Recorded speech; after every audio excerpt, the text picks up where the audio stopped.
क्योंकि आजकल ये मेंटल हेल्थ की जो खराबी आ जाती है व्यक्ति में, बहुत ही उसकी एपिडेमिक फॉर्म हो रही है। क्योंकि अगर फैमिली में सबसे पहले अगर थोड़ी सी सेंसिटिव हो या इंटेलिजेंट हो तो इस बीमारी को वहीं पे डील किया जा सकता है।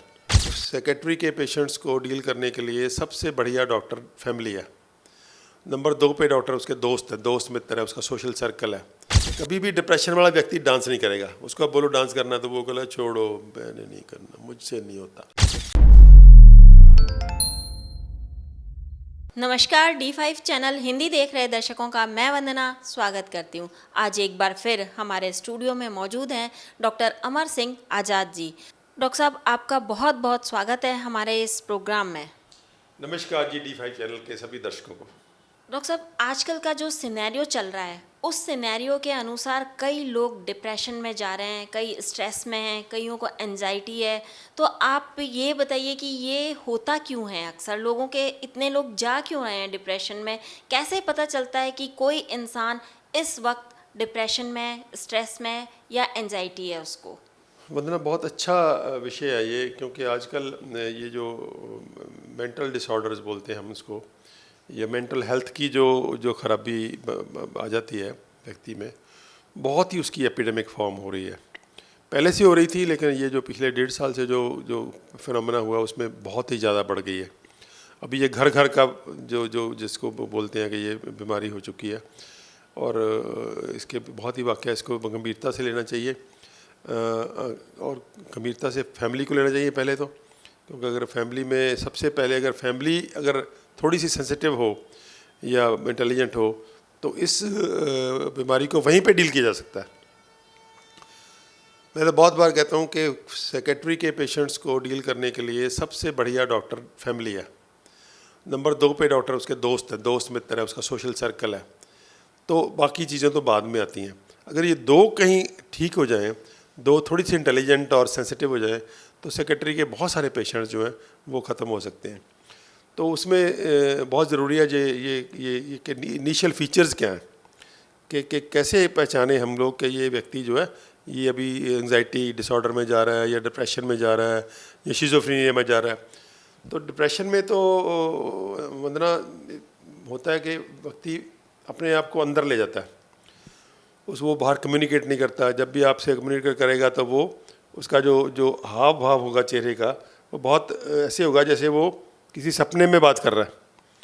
वो रियल में कोई इमोशनल उसके फेस पे कोई इमोशनल रिएक्शंस नहीं होंगे। जैसे 2 व्यक्ति बात करते हैं तो उसमें एक चेहरे पे एक इमोशंस होती हैं, कोई स्माइल होती है, कोई कम्युनिकेशन आंखों में, जैसे बोलते हैं आंख भी, आईज ऑल्सो स्पीक। तो वे डिप्रेशन वाले पेशेंट में आपको ये नहीं मिलेगा। डिप्रेशन वाले पेशेंट ऐसे बात करेंगे जैसे कोई मशीन बोल रही हो या कोई रोबोट बोल रहा हो। तो दूसरी उसके चेहरे पे एक फिक्स सा स्टाइल आ जाता है, इमोशनलेस। तो उसमें वो हंसता नहीं है, बात नहीं करता, चुप बैठा रहता है, बात करने का मन ही नहीं करता उसको, और भूख भी कम हो जाती है, नींद भी कम हो जाती है कई बार। तो ये इसका मतलब कि वो व्यक्ति डिप्रेशन में जा रहा है। काम जो रूटीन में करता है वो काम भी ठीक से नहीं कर पाता वो। तो ये एंग्जाइटी वाले में उल्ट होता है। एंग्जाइटी वाला बोलेगा कि मुझे घबराहट हो रही है, मेरी हार्ट बीट बढ़ रही है, मुझे गर्मी लग रही है, पसीना आ रहा है, हाथ पैर मेरे ठंडे हो रहे हैं। तो ऐसी करेगा वो, जिसमें हाइपर की एक्टिविटी होगी उसकी, और वो जो है बार बार पानी मांगेगा, तो बार बार उसको लगेगा कि मैं बाहर जाऊं अंदर। तो ये एंग्जाइटी डिसऑर्डर की है। शिज़ोफ्रेनिया में तो बहुत आउटवर्डली बिल्कुल पागल के फीचर्स आ जाते हैं। जैसे वो स्प्लिट पर्सनैलिटी होती है कि कभी वो हंसने लगता है, कभी वो रोने लगता है, कभी वो एक व्यक्ति जैसी बात करता है बहुत इंटेलिजेंट, कभी वो बिल्कुल झल्लों जैसी, पागलों जैसी बातें करने लगता है। तो बिल्कुल स्प्लिट पर्सनैलिटी होती है, वो रेयर है। Schizophrenia is not very common. सबसे कॉमन है दोनों ये डिसऑर्डर, एंग्जाइटी डिसऑर्डर जिसको हम एंग्जाइटी न्यूरोसिस बोलते हैं, और दूसरा डिप्रेशन है। डिप्रेशन भी 2 तरह का, एक माइनर डिप्रेशन है जिसको ऑर्डिनरली व्यक्ति डील कर रहा है, वो ज़िंदगी से कटा हुआ नहीं है, लेकिन वो डिप्रेशन अगर बहुत ज़्यादा बढ़ जाए तो फिर वो कट जाता है, वो बिल्कुल इग्नोर करता है आपको। आप जैसे आप बैठे ही नहीं, वैसे ऐसे आप चुप बैठा रहेगा जैसे आप बैठे ही नहीं हो। तो वो एक मेजर डिप्रेशन भी उसमें भी थोड़ा ग्रॉस हो जाता है। तो ये फीचर्स हमको थोड़े से रखने चाहिए ध्यान में फैमिली को, कि अगर कोई उनका मेंबर इन फीचर्स को एग्जिबिट कर रहा है, उसके उसके फेस पे, उसकी हैबिट्स में कोई सडन चेंज आ रही है, जैसे वो पहले बात करता था वैसे बात नहीं करता, तो उसको एकदम से अलर्ट हो जाना चाहिए फैमिली को कि कोई गड़बड़ है। तो उसमें फिर एग्जैक्ट अलर्ट होने का क्या मतलब है कि वो हमको ढूंढना चाहिए कि ये कहाँ से आ रहा है, उसको इसका कोई कारण होगा, कोई ना कोई ऐसी चीज़ है जो उसको यहाँ पे परेशान कर रही है। तो परेशान करती है तो दो ही रिएक्शंस आते हैं, या तो वही थॉट बार बार उसको एंग्जाइटी में ले जाएगा, तो या उसको फिर डिप्रेशन वाली फीलिंग आने लगेगी कि वो कट ऑफ होना रहना शुरू हो जाएगा। तो वैसे तो अगर देखा जाए तो दोनों सिचुएशन जो हैं कुदरत की, वो एक गिफ्ट है, वो नॉर्मल व्यक्ति को भी होती हैं, ऐसी नहीं कि नॉर्मल, लेकिन नॉर्मल व्यक्ति को थोड़ी देर के लिए होते हैं। मान लीजिए 15 मिनट के लिए हुई, 10 मिनट के लिए हुई, आधे घंटे के लिए हुई, घंटे के लिए या एक दिन के लिए भी हो गई, वो परसिस्ट नहीं करती। वो व्यक्ति साथ ही उसको एक उसका सोल्यूशन निकाल लेता है, वो फिर नॉर्मल हो जाता है। तो वो कोई ख़ास बात नहीं है, लेकिन जिसको प्रोलॉन्ग हो जाए फिर वो थोड़ी सी जो सीरियसली लेने वाली बात होती है। तो ये मैं समझता हूँ कि ये फैमिली और उसका दोस्त सर्कल जो है, फ्रेंड सर्कल है, अगर वो सेंसिटिव हो एक दूसरे के प्रति हम लोग, तो वो सबसे ज़रूरी है। वो आज वही चीज़ वंदना मिसिंग है समाज में, कि फैमिलीज़ में भी हम मारामारी हो रही है, मैं आ रही है, और हम चीज़ों में ज़्यादा जीते हैं, और सोशल सर्कल में भी वही हो गया कि सेल्फिशनेस बहुत हो गई है। तो अभी इसीलिए ये जो एपिडेमिक बहुत ज़्यादा हो रही है। अक्सर लोग साइकेट्रिस्ट के पास जाने से बहुत ज़्यादा डरते हैं, कहते हैं कि साइकेट्रिस्ट जो दवाइयाँ देते हैं उनसे नींद आई जाती है, इसमें कितनी सच्चाई है? बहुत बिल्कुल सच्चाई है वंदना, और साइकेट्रिस्ट के पास जाने से के लिए डरना ही चाहिए। मैं समझता हूँ कि जो डरते हैं लोग वो सही डरते हैं, जो नहीं डरते वो उल्टा फंस जाते हैं। क्योंकि अगर आप साइकेट्रिस्ट के पास नहीं जाओगे तो कम से कम आप खुद कोशिश करोगे कि मुझे इस प्रॉब्लम से बाहर आना है। आप फैमिली की हेल्प लोगे, आप दोस्तों की हेल्प लोगे। तो मुझे लगता है जिन लोगों को ये फीचर्स होते हैं उनको मैं ख़ास तौर पे ये सजेशन दूंगा कि जब भी आपको ये फीलिंग हो, चाहे वो एंग्जाइटी की फीलिंग हो या डिप्रेशन की फीलिंग हो, तो आप इमीडिएटली अपनी फैमिली से कम्युनिकेट कीजिए, चुप मत रहिए। आप कन्वे कीजिए अपनी फैमिली को, अपने दोस्तों को, अपने वेल विशर्स को कि मुझे ये प्रॉब्लम, ऐसी फीलिंग हो रही है। अगर आप कम्युनिकेट करेंगे तो मुझे 100% उम्मीद है कि आपकी फैमिली और फ्रेंड्स, आज भी जैसे हम हिंदुस्तान में हैं, आज भी वो वेस्टर्न कंट्री वाली बात हमारे यहाँ नहीं हुई कि हम इतने कैलेस हो जाएं, तो आज भी एक इमीडिएटली फैमिली आपकी हेल्प में खड़ी हो जाएगी, या सोशल सर्कल जो आपकी हेल्प में खड़ा हो जाएगा। तो सबसे बढ़िया जो बात है कि हम जैसे कहते हैं, अगर आपको हेल्प की ज़रूरत हो तो आपके छत पे चढ़ के चिल्लाना चाहिए कि मुझे ये हेल्प चाहिए। तो साइकेट्रिक डिसऑर्डर में मुझे लगता है कि वो बात बिल्कुल सही है कि जब भी आपको ये लगे कि आपको एंग्जाइटी आपके माइंड के ऊपर थोड़ा सा ज़्यादा हावी हो रही है, तो आपको इमीडिएटली अपनी फैमिली को बताना चाहिए कि मुझे ऐसी फीलिंग आ रही है, मुझे तो डिप्रेशन की फीलिंग हो रही है, खाने को मन नहीं कर रहा, बोलने को मन नहीं कर रहा।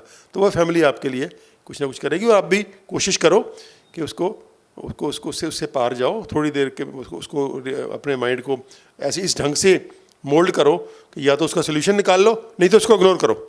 दो ही सोल्यूशन होते हैं, क्योंकि वैसे कुदरत जो एंग्जाइटी लेके आती है, डिप्रेशन लेके आती है, इसीलिए लेके आती है कि आप मान लीजिए किसी काम से आपको वो कोई व्यक्ति है, कोई थॉट है, वो आया आपको, तो आपको उसको एक्सेप्ट नहीं करना, तो आपकी बॉडी उसमें एंग्जाइटी क्रिएट करेगी कि उसको सॉल्व करो, कि मुझे वो थॉट कहेगा कि मुझे सॉल्व करो। तो आप अगर उसके पे थोड़ा सा फोकस कर जाओगे तो आपको सोल्यूशन आ जाएगा। डिप्रेशन वाली फीलिंग है कि आप कहीं गलत जा रहे थे, नेचर आपको स्टॉप करना चाहती है कि don't go, this is a wrong path, तो वो आपको डिप्रेशन देगी। तो एंग्जाइटी और डिप्रेशन दोनों फिजियोलॉजिकल भी हैं, आपकी नेचर के एक मैसेज है। लेकिन थोड़ा सा अगर बढ़ जाए तो साथ के साथ बाकी जो आसपास में सर्कल है उसको भी लग जाना चाहिए कि इसको जो भी थॉट्स आ रहे हैं उसको हम भी हेल्प करें, उसको सॉल्व करने के दो ही तरीके होते हैं, या तो उसका सोल्यूशन ढूंढ लो या उसको इग्नोर करो। कि और वो बहुत ही आसान काम है वंदना। अगर हम साइकेट्रिस्ट के पास जाने के बजाय, मुझे लगता है अगर बहुत भी आपको तंग कर रहा है तो 21 डेज़ की मेडिटेशन कर लो आप, 21 डेज़ ओनली। मेडिटेट करो उसी थॉट पे भी जाने की ज़रूरत नहीं होती। मेडिटेशन का बड़ा सिंपल सा प्रोसीजर है कि आप अपने ब्रीदिंग को वॉच करो। मेडिटेशन का सबसे सिंपल प्रोसीजर ये है, जिसको विपस्सना भी बोलते हैं। ये बहुत ही पॉपुलर मेडिटेशन है विपस्सना, जो गौतम बुद्ध ने बहुत रिकमेंड की कि आप अपने श्वासों को आते जाते देखो पहले, लेकिन वो ज़्यादा पर टाइम आप देख नहीं पाओगे। आप श्वासों पे जाओगे, आपके थॉट्स आपके ऊपर फिर हावी हो जाएंगे, फिर आप वापस आओगे थॉट्स पे। आपका फ़र्ज़ इतना ही है कि आपने जब भी आपको याद आ जाएगा, आप तो श्वास देख रहे थे तो फिर वापस आ जाओ, लेकिन फिर वो इमीडिएटली वो थॉट्स जब भी आप इंटरनलाइज करोगे तो आपके थॉट्स फिर से वो चक्कर चलाएंगे। तो इस चक्कर में आप डलो, डोंट बी अफ्रेड, डरो मत इससे। इस ब्रीदिंग थॉट्स इसमें घूमते रहो। सुबह is the best time, morning is always the best time for meditation. तो मॉर्निंग में अगर आप 15 मिनट 20 मिनट आधा घंटा कर सकते हो तो बहुत ही बढ़िया। उन्हीं थॉट पे फोकस करो, और थॉट्स की, जिसको पंजाबी में बोलते हैं कि आंख में आंख डाल के देखो। अब घबराओ मत उससे, कोई थॉट्स आपका कुछ बिगाड़ने वाले नहीं है, वो थॉट्स ही है ना। थॉट्स तो तब बिगाड़ेंगे जब आप उसको कोई इम्प्लीमेंट करोगे, उसके ऊपर कोई एक्शन लोगे, तो वो आपको थॉट्स आपका कुछ बिगाड़ नहीं सकते। अगर आप कुछ डरोगे तो फिर वो आपका पीछा नहीं छोड़ेंगे, वो आपके पीछे पीछे भागते रहेंगे। अगर आप उसकी आंखों में आंखें डाल के देखोगे तो वो 2 थॉट्स आएंगे उसके बाद। एक तो आएगा कि आप इस तरह से सॉल्व कर लो। अब जब मेडिटेशन करते जाओगे तो आपको ये आएगा कि ये सोल्यूशन है। तो आपको एक दिन सडनली फ्लैश आएगी कि ये वाला सोल्यूशन बढ़िया है। मान लीजिए आपने किसी के साथ मिसबिहेव कर दिया, किसी को कोई गाली दे दी या थप्पड़ मार दिया या बेइज्जती कर दी उसकी, तो आपके मन में आएगा, अरे बेवकूफ़ तो तुम हो, तुमने ही किया ना, अब उसी वजह से तुम परेशान हो, तो जाके उससे सॉरी फील कर लो, क्या ख़ास बात है। तो वो अपना होता है, यूजुअली वो अपना होता है, कोई बाहर का तो होता नहीं है। हस्बैंड वाइफ एक होते हैं, या बहन भाई होता है, या कुछ बहुत क्लोज होता है जो डिस्टर्ब करता है। तो आपको माइंड में इमीडिएट आएगा कि जाओ और माफ़ी मांग लो, कितनी सिंपल सी बात है। और अगर वो प्रॉब्लम सॉल्व होने वाली नहीं होगी तो आपको मैसेज आएगा कि यार और थोड़े काम है, आप इसी में को उलझे रहे हो, ठीक है, वो आप उसको सॉल्व नहीं कर सकते हो, छोड़ो, भूल जाओ, और दुनिया में बहुत काम पड़े हैं।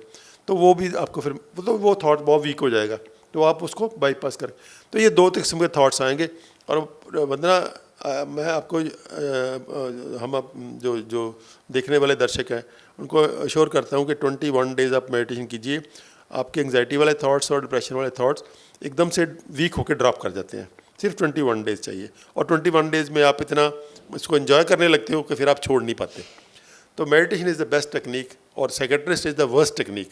सबसे बुरा जो सोल्यूशन है वो दवाइयाँ खाना है, क्योंकि दवाइयों की प्रॉब्लम क्या है, जो आपने सवाल पूछा था कि दवाई जब भी आप खाते हो, इनको साइकोट्रॉपिक ड्रग्स बोलते हैं, यानी कि जो माइंड को अफेक्ट करने वाली ड्रग्स हैं उसको बोलते हैं साइकोट्रॉपिक ड्रग्स। तो साइकोट्रॉपिक ड्रग्स जो होती हैं वो अलग अलग ढंग से माइंड को अफेक्ट करती हैं। आप एंग्जाइटी वाली खाओगे तो वो आपको सडेट कर देंगी, सडेट करेंगी, तो उनको ये तो पता नहीं कि इस व्यक्ति को कितनी सडेशन चाहिए, उसमें कोई कैलकुलेशन तो है नहीं, मीटर तो लगा नहीं हुआ, वो आपको ज़्यादा सडेट कर देगी। तो आपका जो काम करना है रूटीन में, आप वो भी नहीं कर पाओगे, आपकी शक्ल सब कुछ बदल जाएगा, चाल ढाल, तो चलने का ढंग, बात करने का ढंग, कम्युनिकेट करने का ढंग, इमोशनलेस। तो वो जो बीमारी से हो रहा था वो इससे भी वही होने लगेगा। तो और दूसरी बात, हैबिट फॉर्मिंग बहुत है, आदत इतनी जल्दी बनती है कि आपने 1 हफ्ता अगर दवाई खा ली तो 8वें दिन आपकी बॉडी मांगेगी वो। आप उसके बिना अगर उसको मिस करोगे डोज, तो इतनी आपको उसकी विड्रॉल होगी, इतनी तोड़ लगेगी कि आप उसको एकदम से फिर भागोगे कि दवाई खाओ। तो ये दवाई छूटती नहीं है, छोड़नी बहुत ही मुश्किल होती है। मैंने तो पिछले 50 साल से ये सीन बार हर दिन फेस किया है कि जब सेक्रेटरी का पेशेंट आके मेरे सामने बैठता है और दवाइयों की इतनी लंबी लिस्ट दिखाता है मुझे कि ये दवाइयाँ खा रहा हूँ, मुझे ये समझ नहीं आती कि ये बंदा बीमारी से बीमार है कि दवाइयों से बीमार है। मैं कभी उसको अलग अलग नहीं कर पाया, और मुझे नहीं लगता कोई भी डॉक्टर कर पाएगा। तो इसलिए ये वंदना एक बहुत ही ख़तरनाक तरीका है दवाइयाँ खाने वाला। एक्चुअली में चाहिए, अगर इंडिया में मेंटल हेल्थ का अच्छा कोई काम करना चाहे तो काउंसलिंग जो है, और उसमें इंडिविजुअल काउंसलिंग और ग्रुप काउंसलिंग। ग्रुप काउंसलिंग इतनी बढ़िया चीज़ है, उसमें आप इतने वंडरफुल रिजल्ट्स आ रहे हैं, हम उसको हैप्पीनेस प्रोटोकॉल बोलते हैं। हम कहते हैं कि हैप्पीनेस प्रोटोकॉल अडॉप्ट करो। हैप्पीनेस प्रोटोकॉल में हम क्या करते हैं कि ग्रुप लाफ्टर, आर्टिफिशियल लाफ्टर, कि हंसो। योगा की क्लास में आप कई बार गए होंगे, योगा की क्लास में लास्ट में करते हैं हंसी योग, उसको बोलते हैं हंसी योग। तो वो खुल के हंसते हैं, वो नकली पहले हंसते हैं, फिर वो हंसते जाते हैं, हंसते जाते हैं, हंसते जाते हैं, लोट पोट होते जाते हैं। तो वो आप कभी भी आप हंस के देखना आर्टिफिशियल, आपकी हंसी 1 मिनट तो बहुत लंबा है, 1 मिनट के बाद आपकी हंसी असली हो जाती है। अब कभी भी नकली हंस के देख लेना आप हंसोगे तो साथ के साथ ही, और जब हंसने की बात ही हम करते हैं तो भी हमारा चेहरा बदल जाता है। तो ये इतनी स्ट्रॉन्ग फीलिंग है हंसने वाली, और कि ये आप 1 मिनट करके देखो, और 1 मिनट के बाद वो फिर से आपका जो एक सारा इंटरनल सिस्टम है वो चेंज हो जाएगा। दूसरी है, हम कहते हैं डांसिंग है, डांस इतनी वंडरफुल चीज़ है। कोई डांस का मतलब ये नहीं कि हमने स्टेप्स कोई सोच समझ के लेने हैं या किसी को दिखाना है। डांस का मतलब है म्यूज़िक का मतलब है म्यूज़िक के साथ बॉडी का रिदम में मूव करना। चाहे वो थोड़ा ऐसे हम थोड़ा अपने हाथ पे हाथ मिलाते रहें, गर्दन हिलाते रहें, या ये भी डांस ही है। तो डांस का मतलब है कि म्यूज़िक के साथ बॉडी को रिदम में मूव करना, उसमें कोई कंपटीशन या किसी को दिखाना नहीं है। आप अकेले भी अंदर से कुंडी लगा के अकेले भी कर सकते हो। तो dancing is a wonderful exercise. वो फिज़िकल भी है, वो मेंटल भी है, और मेंटल से भी बहुत डीप है डांस। तो जब आप डांस करते हो, कभी भी डिप्रेशन वाला व्यक्ति डांस नहीं करेगा। उसको आप बोलो डांस करना तो वो बोला छोड़ो, मैंने नहीं करना, मुझसे नहीं होता।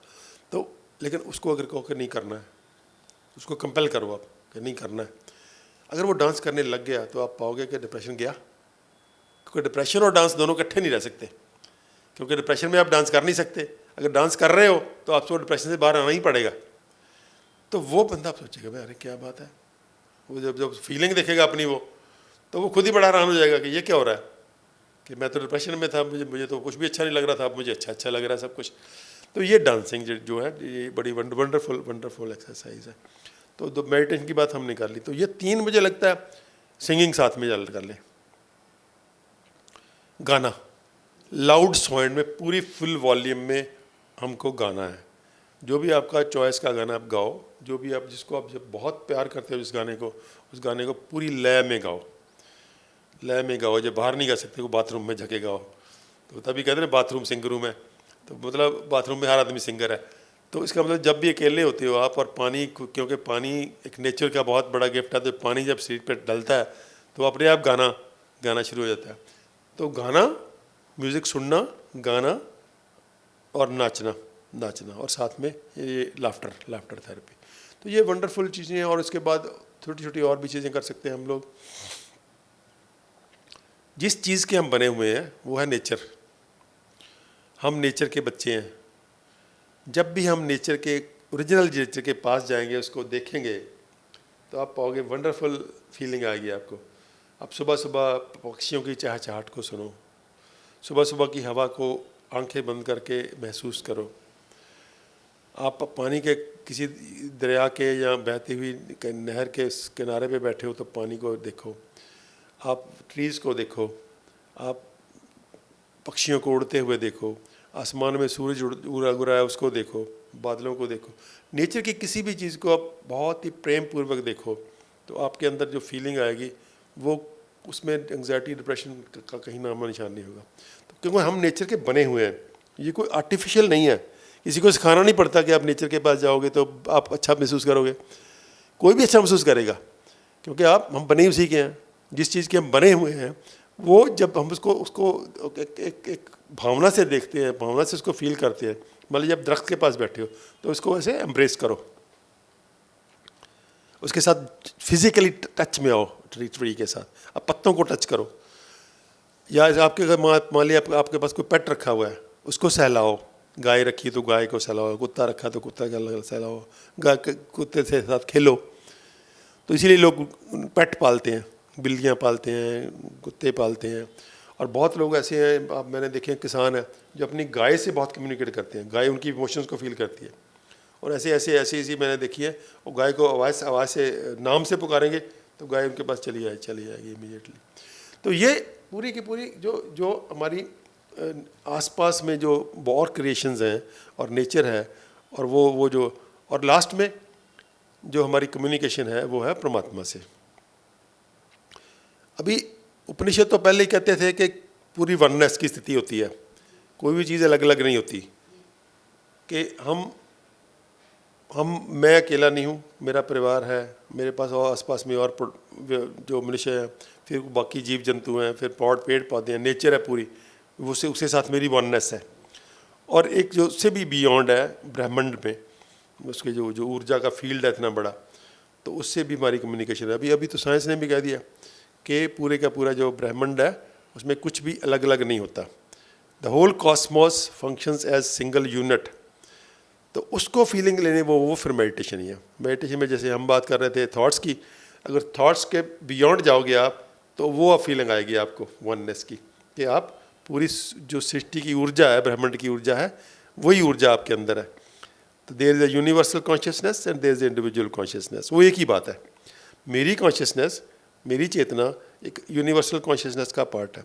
जब आप मेडिटेशन में जाते हो तो you become one with it, तो वो आनंद की स्थिति होती है, जिसको योगा की भाषा में या उसकी भाषा में आनंद कहते हैं।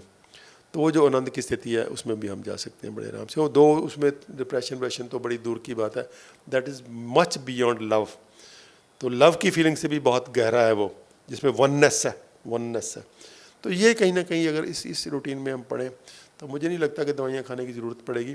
कोई दवाइयाँ खाना बहुत ही एक निखिद्ध किस्म की चीज़ है, सेक्रेटरी की दवाइयाँ पर्टिकुलरली, क्योंकि वो सॉल्व नहीं करती, उल्टा आपको उलझाती हैं उसमें।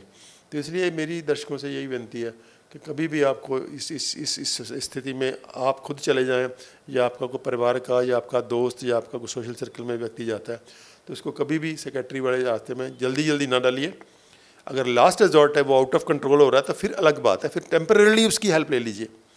मान लीजिए वो आउट ऑफ कंट्रोल ही हो रहा है, आपसे संभल नहीं रहा, ज़्यादा वायलेंट हो रहा है, या सुसाइडल थॉट्स इतने ज़्यादा स्ट्रॉन्ग है कि कल को सुसाइड कर भी सकता है वो, तो उसको ये जज करने की कोशिश कीजिए कि कहीं सुसाइडल थॉट इतने ज़्यादा तो नहीं है। उस स्थिति में फिर ड्रग्स की हेल्प लेनी जस्टिफाइड है, टेम्परेली ये सोच के कि हम कुछ दिनों के लिए इसके कर लेंगे, ताकि इसके अंदर जो सुसाइड के थॉट्स हैं वो या वायलेंस वाले, कुछ व्यक्ति ऐसी इस अवस्था में आ जाते हैं कि दूसरे को वो फिजिकली हार्म कर सकते हैं। ये दो ही स्थिति होती हैं, चाहे तो फिजिकली हार्म करने वाली स्थिति हो या सेल्फ हार्म करने वाली स्थिति हो। दोनों स्थितियों में सेक्रेटरी की दवाइयाँ जस्टिफाइड है। उसके अलावा मुझे नहीं लगता सेक्रेटरी की दवाइयाँ जस्टिफाइड है। उसके लिए समाज को एक ऐसा सिस्टम डेवलप करना चाहिए कि वो इंडिविजुअल काउंसलिंग और ग्रुप काउंसलिंग जो हो, उसको उसमें प्रोफेशनल हेल्प भी आए, ट्रेंड काउंसलर्स हों जो हेल्प करें फैमिली को और सर्कल को, कि उस व्यक्ति को हील किया जाए। डॉक्टर साहब, आज आपने हमें बहुत ही महत्वपूर्ण बातें बताई। आपने ये बताया कि प्रकृति के साथ रहें, प्रकृति के साथ चलें, साथ ही मेडिटेशन को भी अपनाएं। डिप्रेशन के मरीजों को आप अपने आप घर में ठीक कर सकते हैं कुछ हद तक, लेकिन जब साइकेट्रिस्ट की ज़रूरत हो तो वहाँ भी जाएं। डॉक्टर साहब, आप यहाँ आए, आपका बहुत बहुत धन्यवाद। धन्यवाद जी सभी दर्शकों। अगले एपिसोड में आपसे फिर मुलाकात होगी, तब तक के लिए नमस्कार।